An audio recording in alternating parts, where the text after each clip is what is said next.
Renault India has launched the updated 2019 range of the Kwid, and it will be available both in the 799cc and the 1-litre versions. There are no changes in the price of the Kwid, though it comes with a host of features and an updated 7-inch touchscreen infotainment system. It now gets new connectivity options in the form of Android Auto and Apple CarPlay.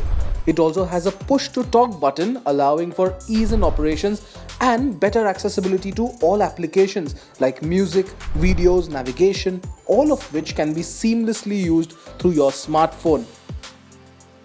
There's also a rear-view camera assist through sound warning with color guidelines, which is standard across all variants. There are no mechanical changes made to the car. The Suzuki Access 125 has received a new entry-level variant equipped with combined braking system and drum brakes. The new Suzuki Access 125 CBS Drum Brake version is priced at 56,667 rupees, which makes it about 690 rupees more expensive than the non-CBS version. The scooter competes against a host of rivals including the Honda Activa 125, Hero Destiny, Honda Grazia and even the TVS Ntorq.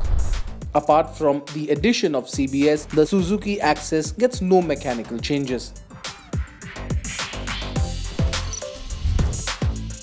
Yamaha has relaunched its entire scooter lineup with unified braking system and maintenance-free batteries for 2019. The current scooter lineup from Yamaha includes the FASCINO, the Cygnus Ray ZR, the Cygnus Ray ZR Street Rally and the Cygnus Alpha.